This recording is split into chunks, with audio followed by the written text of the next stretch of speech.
네, 함께 보실 하나님 말씀은 신약성경 마태복음 2장 19절에서 23절까지입니다.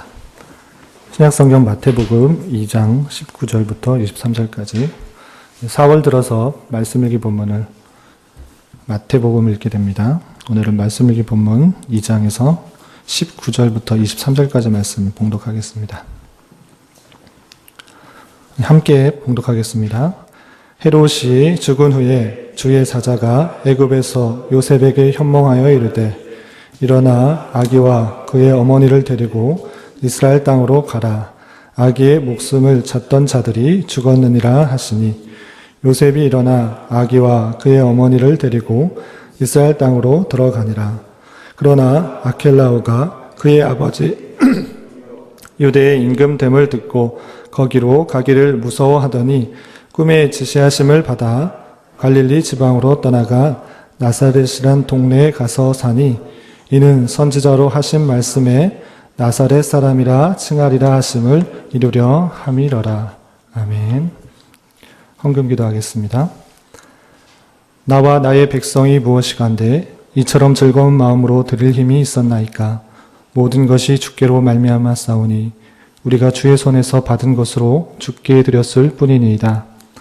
하나님 아버지, 지난 한 주간 동안도 큰 은혜 가운데 지냈습니다. 먹고 마시고 입을 것을 아버지의 손에서 받았습니다. 이 시간 받은 것 가운데서 귀하게 구별하여 드립니다. 저희들의 손길들을 받으시옵소서. 저희 소유의 주인이 저희가 아니라 아버지 하나님이신 것을 고백하며 11조의 예물을 드립니다. 저희에게 베푸신 크고 귀한 은혜들을 기억하며 감사의 예물을 드립니다. 교회 안팎에서 일어나는 일들에 교훈받은 대로 자원하여 참여하기 위하여 예물들을 드립니다. 한평생 성도로 살면서 받은 것 가운데서 귀하게 구별하여 드리는 이 일을 기쁨과 즐거움, 감사와 감격으로 잘 감당하며 살게 하여 주옵소서. 저희들의 자녀손들도 저희들의 구별된 삶을 잘 보고 배워 주님이 오시는 그날까지 주님 잘 섬기는 귀한 믿음의 계대들이 되게 하옵소서. 우리의 마음을 담아드리는 이 헌금이 받으실 만한 향기로운 제물이요 하나님을 기쁘시게 하는 것이 되게 하옵소서. 하늘아버지께서 그리스도 예수 안에서 영광 가운데 그 풍성한 대로 우리 모든 쓸 것을 채우실 것을 기대합니다. 여호와여, 주의 윤리의 도를 우리에게 가르치셔서 우리가 끝까지 지키리이다. 우리로 깨닫게 하소서. 우리가 주의 법을 준행하며 전심으로 지키리이다. 이 시간에도 세우신 종을 능력의 장중에 붙드시어 선한 도구로 써 주옵소서. 예수님의 이름으로 기도 올리옵나이다. 아멘. 복된 주일입니다. 이 시간 여기까지 나오신 여러분들 위해 하나님의 크신 은혜가 함께하기를 진심으로 기원합니다. 4월이 시작되었습니다. 4월은 교회에서 부활이라는 주제로 한 달을 보내게 됩니다. 그래서 부활이라는 것은 부활주일이 있기 때문에 부활이라는 큰 주제를 잡았고요. 예수님의 부활뿐만 아니라 우리의 부활의 모습들도 생각하면서 한 달을 보냈으면 좋겠습니다. 그리고 말씀의 길 본문은 특별히 예수님의 부활과 관계해서 예수님의 생애를 살펴보기 위해서 마태복음을 읽게 됩니다. 그래서 마태복음을 통해서 구약의 많은 예언들, 예표들, 그것이 예수님께로 맞춰져 있고 예수님께서 오심으로 말미암아 그 구약의 예언과 예표들이 실현됐다는 것들을 잘 한번 깨닫고 그 예수님에 대해서 다시 올바로 예수님이 어떠한 분이신지를 잘 깨닫고 그 예수님께서 우리에게 어떠한 영향을 미쳤는지 또 교훈받으면서 한 달을 보냈으면 좋겠습니다. 오늘은 말씀 읽기 본문에 따라서 마태복음 2장을 읽게 될 터인데 잘 아시는 말씀입니다. 예수님께서 탄생하셨을 때 어떤 일들이 있었는지에 대해서 나온 장이 마태복음 2장인데 그것에서 우리가 어떤 것들을 또 깨달을 수 있고 또 우리 삶에 적용할 수 있는지를 좀 몇 가지 교훈받고 또 도전받는 시간을 갖고자 합니다. 말씀에 들어가기 앞서서 우리가 마태복음의 좀 특징을 간략하게 좀 살펴보고 들어갔으면 좋겠는데요. 아시다시피 복음서, 예수님의 생애, 예수님의 탄생뿐만 아니라 예수님께서 어떠한 생애를 사셨는가를 기록한 것이 4가지 복음서로 되어 있습니다. 그래서 다른 관점, 다른 기록자에 의해서 다른 관점에서 4가지 복음서가 쓰여져 있는데 그것이 역사의 내용을 그대로 기술한 것이 아니라 자신의 시각으로 또 의도에 맞춰서 어떤 특징에 맞춰서 의도를 가지고 기록한 것이기 때문에 시간수는 서로 맞지 않을 수도 있고 또 다른 것들이 강조되기도 하지만 그것이 원하는 것, 그것이 나타나려고 하는 것들은 동일하다라는 것들을 먼저 염두에 두시고요. 그리고 이 네 가지 복음서를 살펴보면 좋겠다 생각이 듭니다. 네 가지 복음서를 간단하게 좀 살펴볼 텐데 여러분들 교환을 참조해 주시면 될 것입니다. 표에 있는데 이것보다 더 자세한 내용들이 여러분들 그 4월 말씀일기 노트에 보시면 마태복음 개관에서 자세하게 나와 있습니다. 이거는 거기에서 간략하게 몇 가지만 추린 건데요. 먼저 마태복음의 기록자는 누구인가 했을 때는 세리입니다. 마태가 세리이기 때문에 기록자가 세리이고 그 누구한테 썼는가, 1차적인 그 독자가 누구인가, 오늘날 우리에게도 읽혀지지만 1차적으로 독자가 누구인가 했을 때는 유대인이라고 생각할 수 있습니다.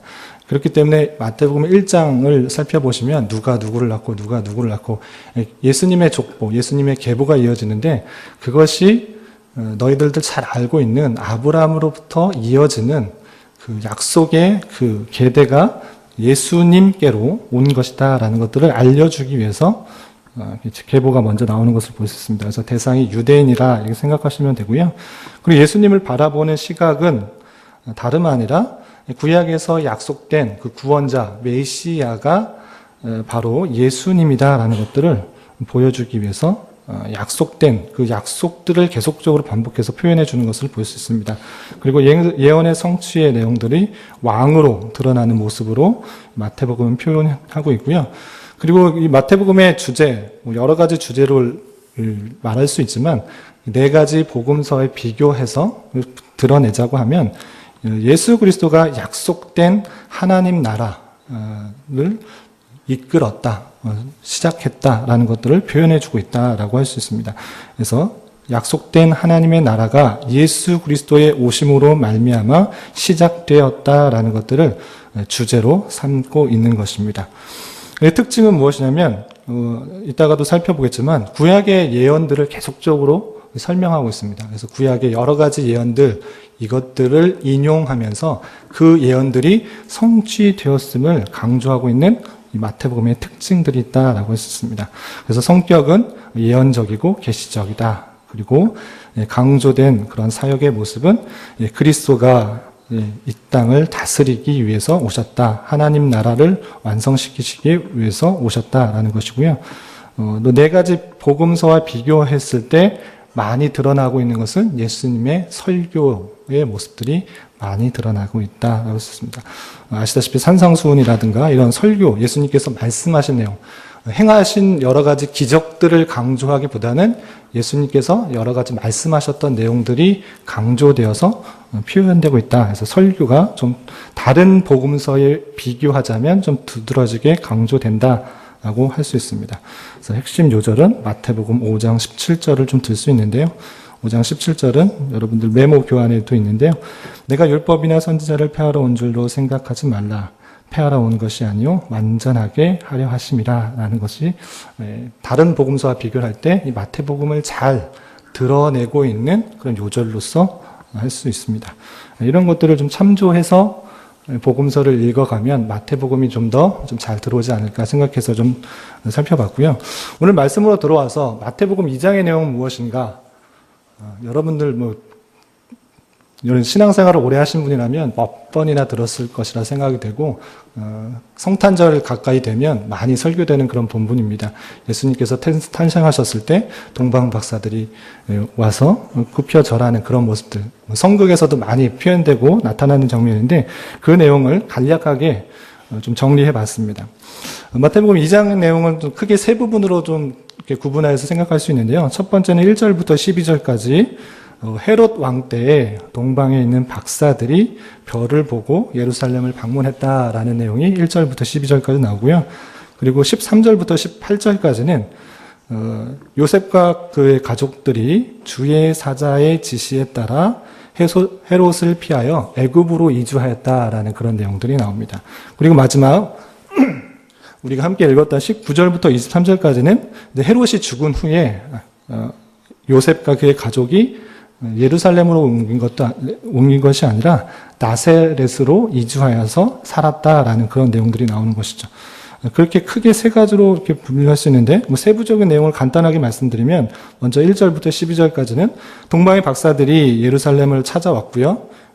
그것이 별을 보고 찾아왔다가, 예루살렘으로 와서 유대인의 왕으로 나가신 이가 어디 있는지 헤롯 왕에게 묻게 되는 것입니다. 그래서 헤롯 왕이 자신을 알지 못하기 때문에 대제사장과 또 서기관들에게 묻고 유대인의 왕이 어디서 나느냐 물었더니 그들의 대답은 베들레헴에서 난다라고 알려주게 되는 것입니다.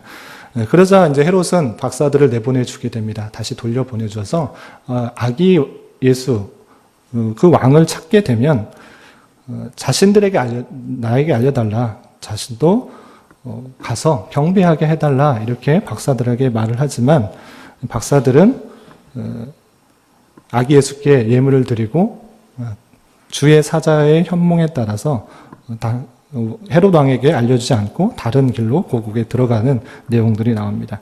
그리고 나서 요셉과 그 가족에게 또 주의 사자가 나타나는 것을 볼 수 있습니다. 그래서 헤롯이 죽일 것이기 때문에 그 죽음을 피하기 위해서 애굽으로 가라라는 지시를 하게 됩니다. 그래서 요셉과 그의 가족은 그 지시에 따라서 어머니 아기와 마리아를 데리고 애굽으로 피하는 그런 모습을 보게 됩니다. 그 이야기를 헤롯이 박사들이 자신에게 오지 않고 그냥 돌아간 줄을 알고 헤롯은 분노하게 됩니다. 그래서 2살 아래, 그 지역의 2살 아래의 모든 아이들을 다 죽이는 그런 일들을 벌이게 됩니다. 그리고 나서 하나님의 벌로서 헤롯이 죽게 되고요. 그리고 죽은 이후에 주의 사자가 다시 요셉에게 나타나서 일어나서 이제 애굽에서 살 것이 아니라 어머니를 데리고 이스라엘 땅으로 돌아가라. 헤롯이 죽었기 때문에 계속 애굽에서 살 것이 아니라 이제 돌아가라. 이스라엘로 돌아가라. 이렇게 말씀하십니다. 그럴 때 요셉은 비록 헤롯이 죽었지만 그의 아들 아켈라오가 그 지방을 다스리는 임금으로 되었기 때문에 두려워서 예루살렘으로 간 것이 아니라 자신의 고향이었던 나사렛으로 가서 살게 되었다라는 내용이 2장 전체의 내용입니다. 이 전체적인 내용에서 우리가 그냥 무엇을 살펴볼 수 있는 것인가, 강조하고 있는 것인가를 좀 살펴봐야 될 것인데요. 우리가 전체를 읽지는 않았지만 2장에서도 이 짧은 그런 23절이라는 그런 절에서도 4번씩이나 반복해서 표현되고 강조되고 있는 그런 표현이 있습니다. 그것은 무엇이냐면 선언에도 말씀드렸다시피 구약에 그런 예언되었던 그런 모습들이 실제적으로 예수 그리스도에게 실현되었다라는 것들을 강조하고 있습니다. 4번씩이나 그렇게 강조되고 있는데요. 2장에서 뿐만 아니라 1장에서도 계속 반복해서 인용해서 쓰고 있고요. 3장에서도 쓰여져 있고 계속 구약 성경들이 인용되면서 구약의 예언들이 실제적으로 예수 그리스도로 말미암아 나타났다는 것들을 강조하고 있는데요. 그것이 2장에서만도 4번이나 표현됩니다. 우리 읽지는 않았지만 2장 5절 6절을 보면 이렇게 표현되어 있습니다. 예수님의 탄생, 그리스도가 어디서 탄생하는가를 묻는 그런 장면인데 그것이 성경에 인용되는 그런 말씀으로 나타납니다. 5절 6절을 보면 제가 읽어보겠습니다. 이르되 유대 베들레헴이오니 이는 선지자로 이렇게 기록된 바 또 유대 땅 베들레헴아 너는 유대 고을 중에서 가장 작지 아니하도다. 내게서 한 다스리는 자가 나와서 내 백성 이스라엘의 목자가 되리라 하였음이니이다. 구약 성경을 인용하면서 예수 그리스도의 탄생을 다시 한번 증거하고 확인시켜주는 그런 말씀들이 있는 것입니다. 이것은 미가서 5장 2절의 내용들을 그대로 이용하여서 그 미가 선지자의 예언들이 실제적으로 예수 그리스도에게 나타난 것을 표현해 주고 있습니다. 그리고 예수님께서 꿈의 현몽을 요셉과 그리고 예수님 가족 애굽으로 피신하는 그런 모습까지도 그냥 우연히 있었던 것이 아니고 헤롯 대왕이 핍박하였기 때문에 그냥 우연하게 또는 주의 사자가 현몽하여서 그냥 갔다라고 그렇게 표현하지 않고 그것조차 구약 성경에 예언되었던 내용이다라고 표현해주고 있는 것이죠. 14절 15절 2장 14절 15절 보면 이렇게 굳이 구약 성경을 들어서 인용하여서 설명하고 있는 것을 볼 수 있습니다. 14절, 15절. 요셉이 일어나서 밤에 아기와 그의 어머니를 데리고 애굽으로 떠나가 헤롯이 죽기까지 거기 있었으니 이것은 사실이고요. 이 사실들이 왜 이렇게 된 것인가를 설명할 때 이는 주께서 선지자를 통하여 말씀하신 바 애굽으로부터 내 아들을 불렀다함을 이루려 하심이라. 그냥 있었던 일로 그냥 취구하는 것이 아니라 이 마태라는 기록자는 구약 성경에 분명히 설명되고 있었던 호세아 11장 1절의 내용을 근거로 하여서 그 애굽으로 이주한 것도 하나님의 말씀이 성취된 것으로 이해하고 기록하고 있다는 것입니다. 뿐만 아니라 헤롯이 이제 동방박사들에게 속은 것을 알고 유대인의 왕으로 나신 이를 죽이기 위해서 두 사람의 아이들을 다 죽이게 되는 그런 일들이 16절부터 18절까지 나오는데요. 이것조차도 그냥 우연히 그냥 헤롯이 그냥 홧김에 또는 혈기왕성하게 탄압한 것이다 이렇게 표현하지 않고 구약 성경의 말씀을 이루라 했다라는 것들을 표현하고 있습니다. 17절 보면 이에 선지자 예레미야를 통하여 말씀하신 바 라마에서 슬퍼하며 크게 통곡하는 소리가 들리리니 등 해가지고 그냥 있었던 일인 것이 아니라 예레미야 선지자의 예언, 예레미야 특별히 31장 15절의 그 내용들이 실제적으로 이루어진 것이다. 모든 예수님의 탄생, 그리고 이주, 그리고 핍박 이런 것들이 구약 성경에 예언되어 있는 것이고 실제적으로 일어났다라고 표현하고 있는 것입니다. 그리고 마지막으로 나사렛으로 이동하여서 살게 되는 그런 모습에서도 그냥 피해서 헤롯 대왕의 아들 헤롯 아켈라오의 핍박이 두려워서 그냥 나사렛으로 이주해서 살았다 이렇게 표현하지 않고 그것도 구약 성경에 분명히 예언됐던 내용이고 그것이 성취된 것이다 이렇게 표현한 것입니다. 마태복음 2장 23절을 말씀을 보면 나사렛이란 동네에 가서 사니 이것은 사실이고요. 그것을 왜 그렇게 했는가 했을 때는 이는 선지자로 하신 말씀에 나사렛 사람이라 칭하리라 하심을 이루려 함이러라 라고 표현하고 있는 것입니다. 여기서 나사렛 사람이라 칭하리라 하심 이것이 구약 성경에 어디 나오느냐 구약 성경 열심히 찾아봐도 나사렛이라 칭하리라 하심을 읽는다 이런 표현을 직접적으로 표현되지는 않습니다. 그렇지만 이 나사렛이라는 그 말의 뜻을 알면 그것이 그게 표현됐다라고 이해할 수 있습니다. 이사야 11장 1절 보면 이새의 줄기에서 한 싹이 나며 그 뿌리에서 한 가지가 나서 결실할 것이요 되는데 이새의 줄기에서 한 싹이 났다. 이 싹이 났다라고 했을 때 이 싹이 그 나사렛의 뜻을 번역하면 그 싹이기 때문에 그것에서 이 성취가 이루어진 것으로 인용하고 마태라는 기록자가 살펴보고 이것을 이루어졌다 이렇게 표현하고 있는 것입니다. 이렇게 반복하면서 표현하고 있는 것은 무엇이냐면 2장에서도 4번씩이나 반복하면서 강조하고 있는 것 예수 그리스도가 구약에서 분명히 예표되었고 예언되었고 그것이 예수 그리스도로 말미암아 탄생뿐만 아니라 이주하는 것 그리고 핍박받는 것 다시 어디서 사는 것조차 주님께 구약 성경에서 예언된 것이고 그것이 실제적으로 나타났다는 것들을 마태라는 기록자는 강조하고 있다라는 사실들을 염두에 두어야 될 것입니다. 그리고 한 가지 더 살펴보았으면 좋겠는 것은 무엇이냐면 예수님께서 이렇게 태어나셨을 때 주변 사람들의 반응은 어땠는가 어떤 반응을 보였는가가 또 도전이 되는 것 같습니다. 크게 3가지 부류로 나눌 수가 있는데요. 더 살펴볼 수도 있겠지만 오늘 말씀에서 등장하는 특별히 3 인물들에 대해서 살펴볼 수 있는데 첫 번째 헤롯 대왕의 모습을 볼 수 있습니다. 헤롯 왕은 예수님께서 탄생했을 때 어떠한 모습 가운데 있었는가? 헤롯은 왕으로서의 제 역할을 하지 못하고 오히려 많은 사람들에게 해를 끼쳤던 그런 왕이었습니다. 왕으로서 자신의 역할들, 자신의 누리려는 것들만 강조하였던 그런 모습은 아닌가 생각합니다. 참된 왕이 태어났다라고 했을 때 그것을 존중하고 받들고 위하는 것이 아니라 잘 세우려고 하는 것이 아니라 새로운 유대의 왕이 나타났다고 하면 자신의 지위, 자신의 위치가 흔들릴 것 같기 때문에 백성들의 삶은 어떠한지 내 자리, 내 자신의 위치가 흔들릴 것이라는 생각 때문에 죽이고 핍박하고 탄압하였다는 그런 모습을 볼 수 있습니다.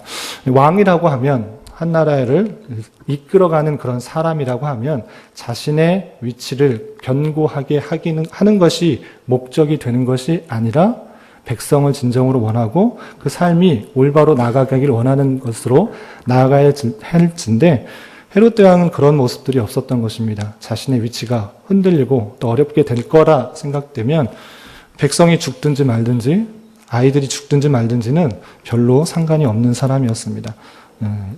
백성들을 죽이면서까지도 자신의 위치를 견고하게 하기 위한 그런 왕울의 모습으로 드러난 것입니다. 자신의 역할들을 제대로 하지 못한, 자신의 역할들을 깨닫지 못했던 그런 왕으로서 생각해 볼 수 있겠습니다. 그리고 두 번째는 동방박사들이 있었는데요. 동방박사들은 우리가 읽진 않았지만 다 아시다시피 별을 따라서 왔습니다.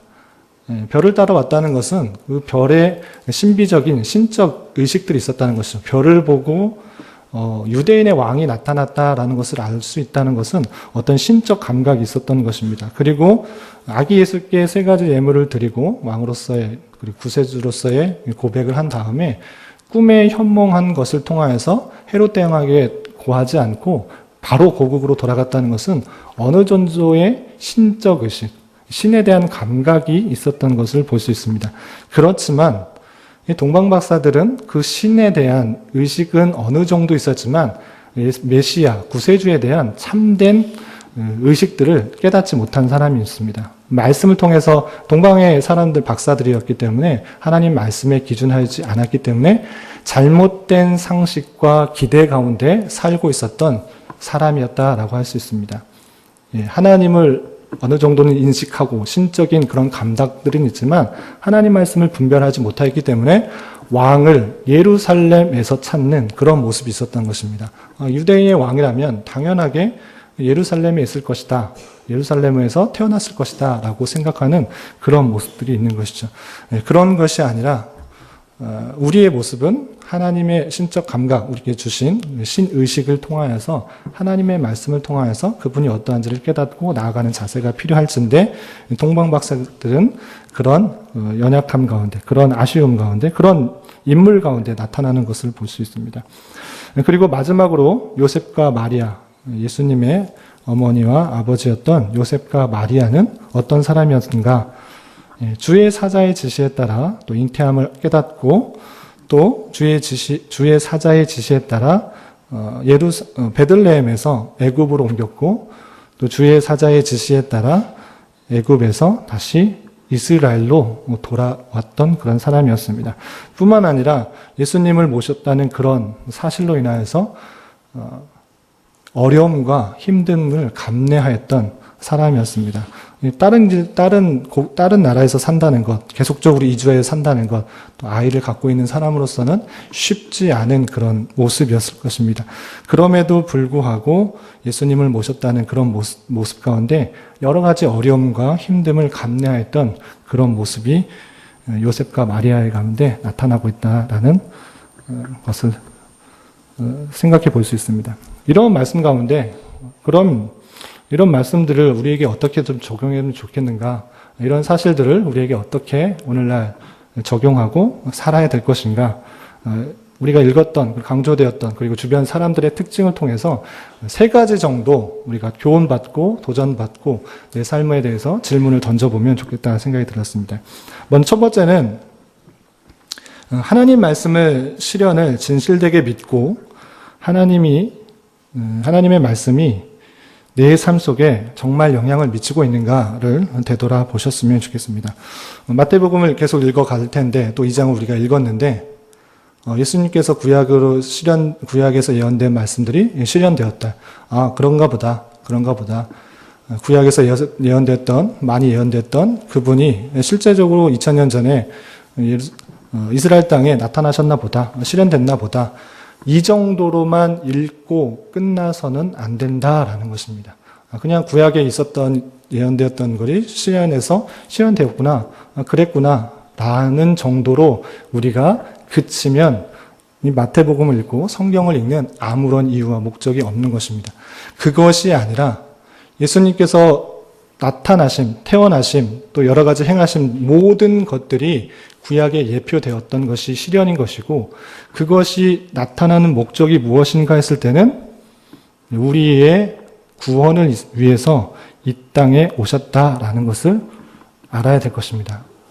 예수님께서 왜 오셨는가라고 했을 때는 우리의 구원을 위해 오셨다라는 것들을 깨달아야 되는 것이고, 그것이 실제적으로 이루어졌다라는 사실들을 알고 정말 우리를 사랑하셔서 우리를 구원하시기 위해서 이 땅에 오셨구나라는 것들을 실제적으로 알고 깨닫고 기쁨과 감사 가운데 나타나야 될 것이고, 구원에 대한 실제적인 감사와 기쁨들이 회복되어야 될 것입니다.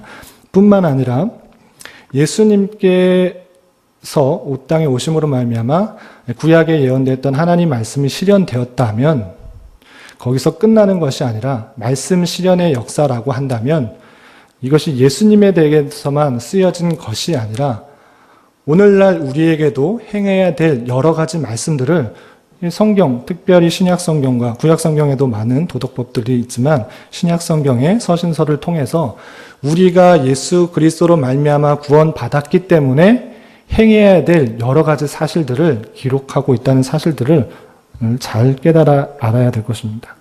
여러분들에게 질문하고 싶은 것은 하나님의 말씀이 얼마나 여러분들의 삶을 지배하고 움직이고 있는지 되돌아봐야 될 것입니다. 정말 하나님의 말씀이 내 삶을 주관하고 역사하고 있는지, 아니면 그냥 하나의 그냥 성경적인 지식을 깨닫고 아는 정도로 그치고 있는지 되돌아봐야 될 것입니다. 히브리서 4장 12절의 말씀은 여러분들 잘 알고 있는 말씀, 이렇게 말씀하고 있습니다. 하나님의 말씀은 살아있고 활력이 있어 좌우의 날선 어떤 검보다 예리하며 혼과 영과 및 관절과 골수를 찔러 쪼개기까지 하며 또 마음의 생각과 뜻을 판단하나니, 하나님의 말씀은 살아있다. 오늘날에도 우리에게 역사하시고 또 깨닫게 하여 주시고 움직이고 있다. 구약에서의 예표된 내용이 예수 그리스도 실현된 것뿐만 아니라 신약 성경에 또 많은 성경들의 우리들에게 하시는 말씀들이 오늘날에도 동일하게 역사되고 있다는 사실들을 기억하면서 하나님께서 정말 우리를 통해서 하시고자 하는 말씀들이 무엇인지를 밝히 알지 못한다면 그 말씀들이 오늘 우리의 삶에서 실현되고 있다는 사실들을 깨닫지 못할 수 있다는 것입니다.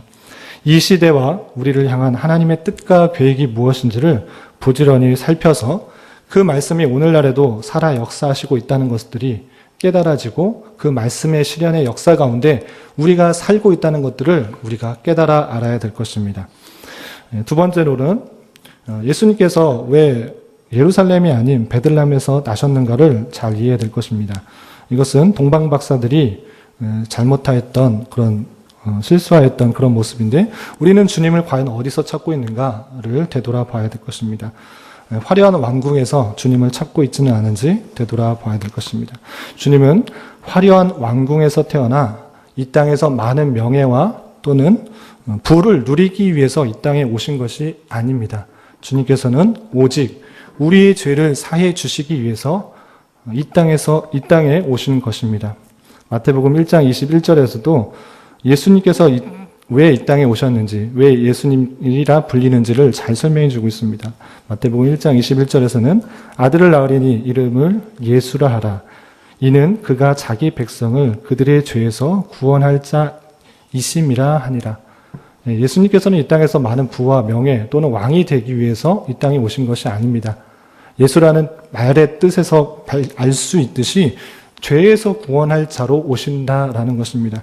그러한데 우리는 주님을 찾을 때 화려한 왕궁에서 또는 많은 부와 명예를 누리기 위해서 왕궁에서 찾고 있지는 않는지 되돌아봐야 될 것입니다.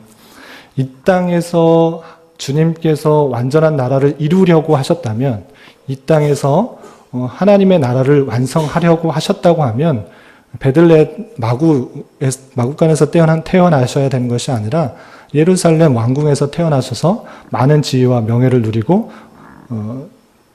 많은 기적과 화려한 모습들을 보이면서 군림하는 것이 훨씬 더 쉬운 방법이었을 것입니다. 그렇지만 예수님께서는 그렇게 하지 않으셨고 베들레헴 마구간에서 구유에 태어나셨고 많은 죄인들과 연약한 자들과 함께 하셨으며 멸시와 조롱 속에서 기꺼이 십자가에 달려 죽으시는 것으로 이 땅에서의 삶을 마감하는 것입니다. 이 땅에서 죽으시는 것으로 생애를 마감하셨다라는 것은 예수님께서 실패하셨구나라고 우리가 생각하는 것이 아니라 4월의 주제와 마찬가지로 그 이후에 분명한 부활이 있고 그 이후에 부활 이후에 영원한 삶이 우리에게 있기 때문에 그것을 보여주기 위해서 이 땅에서 비록 천하고 조롱받고 비난받고 약하고 연약한 자와 어울리면서 하나님의 뜻을 이루어 나갔다는 것입니다. 그리고 말씀드린 것처럼 십자가에 기꺼운 마음으로 달려 돌아가시고 부활하셨다는 그 사실들을 알아야 될 것입니다. 이것은 이 땅에서의 삶이 끝이 아니라는 것들을 잘 보여주시는 예수님의 모습입니다. 우리가 생을 살아갈 때 이 땅에서의 삶이 끝이라고 생각한다면 어느 사람보다 불쌍한 자일 것입니다. 더 못 살고 또 양보해야 되고 또 희생해야 되고 이러한 삶이 이 땅에서의 삶만이 끝이라면 더 불쌍한 자고 연약한 자고 조롱받는 것이 마땅할 것입니다. 그렇지만 그런 것이 아니라 주님께서 보여준 사람은 이 땅에서의 삶이 끝이 아니라 이 땅에서 삶은 낮고 연약하고 또 베풀고 사랑하고 또 희생하고 또 봉사하고 사랑을 섬기는 그런 가운데 있는 것이고 진짜 영원한 삶은 우리에게 있어서는 부활 이후에 천국에서의 주님과의 영원한 끝이 없는 그런 삶이 있다는 것을 보여주기 위해서 이 땅 베들레헴에서 나셨고 또 그러한 삶을 사셨던 것입니다.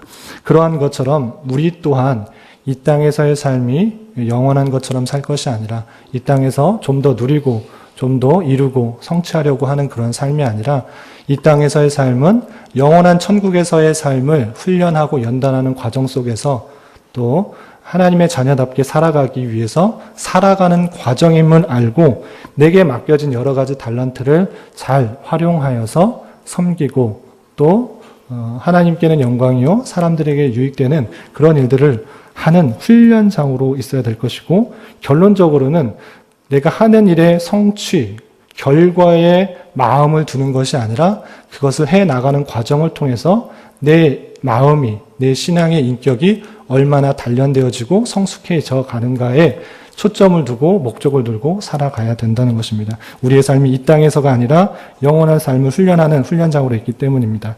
에베소서 4장 13절에서는 이런 표현을 하고 있습니다. 우리가 다 하나님을 아는 것, 하나님의 아들을 믿는 것과 아는 일이 하나가 되어 온전한 사람을 이루어 그 목적을 그리스도의 장성한 분량이 충만한 데까지 이르게 될 것이다.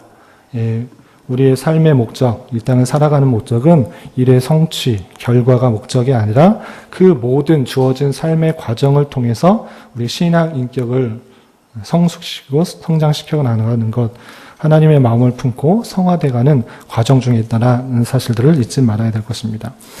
그리고 마지막으로 비슷한 표현인데 요셉과 마리아, 예수님의 부모였던 요셉과 마리아가 가졌을 수 있는 생각입니다. 예수님께서 나의 아들로서, 나의 자녀로서 나타났을 때 유대인의 왕으로서 이 세상의 메시아로서 왔다라고 했으면 어쩌면 혹시는 그냥 짧게 생각하면 예수님을 모시면 되게 좋겠다. 유대 왕의 부모니까 더 많은 것을 누릴 수 있고 또 잘 살 수 있겠다라는 혹시나 그런 기대를 가질 수 있습니다. 그렇지만 예수님을 모신 자의 삶이 어떠한지 요셉과 마리아가 잘 보여주고 있습니다. 그것은 무엇이냐면 부귀와 영화라기보다는 어떠한 어려움과 힘듦이라도 감내하는 그런 삶인 것입니다.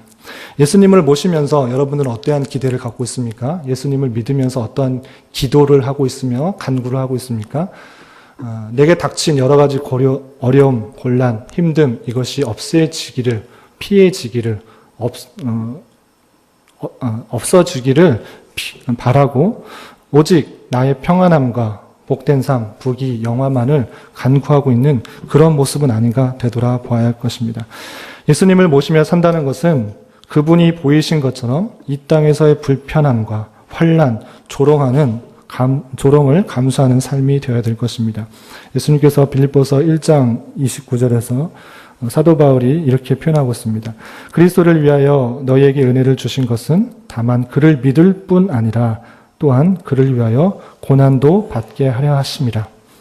예수님을 믿는 것, 예수님을 모신 것, 그것은 고난을 피하는 삶이 아니라 고난도 받게 하려 하신다라고 표현하고 있습니다. 로마서 8장 17절에서도 자녀이면 또한 상속자, 곧 하나님의 상속자요 그리스도와 함께한 상속자이니 우리가 그와 함께 영광을 받기 위하여 고난도 함께 받아야 할 것이니라. 네. 여러 가지 표현들이 있지만 두 구절만 살펴보았고요. 예수님을 믿는다는 것, 예수님을 모신다는 것은 핍박과 탄압을 피해 애굽으로 피신해야 할 때도 있습니다. 그리고 예수님을 믿는다는 그 사실로 많은 무시와 조롱과 멸시를 당할 수 있는 길입니다. 그렇지만 주님께서는 그 길, 십자가의 길, 고난의 삶을 우리에게 허락하셨고 그 길을 따르도록 말씀하셨던 것입니다.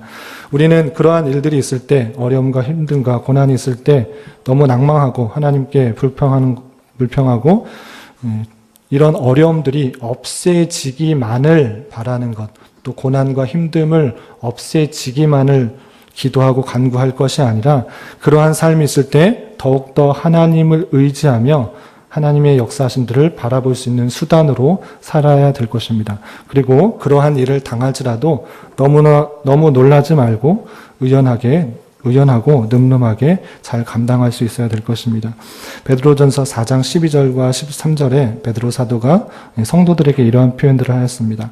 사랑하는 자들아 너희를 연단하려고 오는 불시험을 이상한 일 당하는 것 같이 이상히 여기지 말고 오히려 너희가 그리스도의 고난에 참여하는 것으로 즐거워하라. 이는 그의 영광을 나타내실 때에 너희로 즐거워하고 기뻐하게 하려 함이라. 예수님을 믿는 사람으로서, 모시는 자로서 힘듦과 어려움들을 기쁨으로 감당해야 될 것이고 그 길이 넓은 길이 아니라 좁고 협착한 길이며 십자가의 길, 고난의 삶이라는 것들을 잊지 말고 잘 감당하는 자로서 하루하루 살아야 될 것입니다. 말씀을 정리할까 합니다.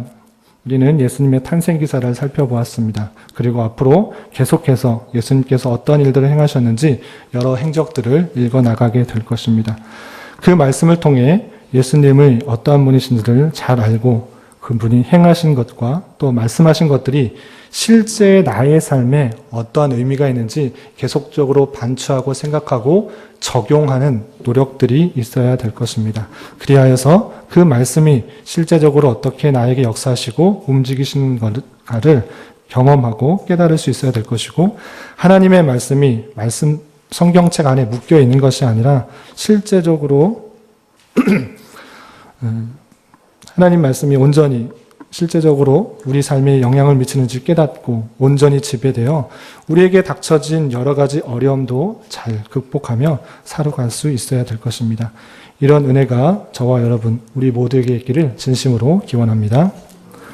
기도하겠습니다.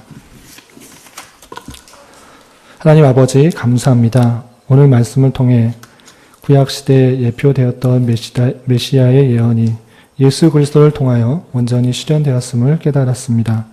그분을 온전히 믿음으로 말미암아 우리가 구원받게 되었다는 사실에 다시 한번 감격하게 하시고 우리에게 향하시는 말씀에도 귀 기울여 주님께서 원하시는 삶을 살아갈 수 있도록 인도하여 주시옵소서. 또한 그 길을 가는 길에 있어서 때때로 만나게 되는 여러 가지 어려움이 있을지라도 천국에서의 풍성한 영광과 은혜를 기대하며 신앙 인격이 더욱더 단련되고 연단되며 그리스도의 장성한 분량이 충만한 데까지 이르는 은혜가 있게 하여 주시옵소서. 예수님의 이름으로 기도드리옵나이다.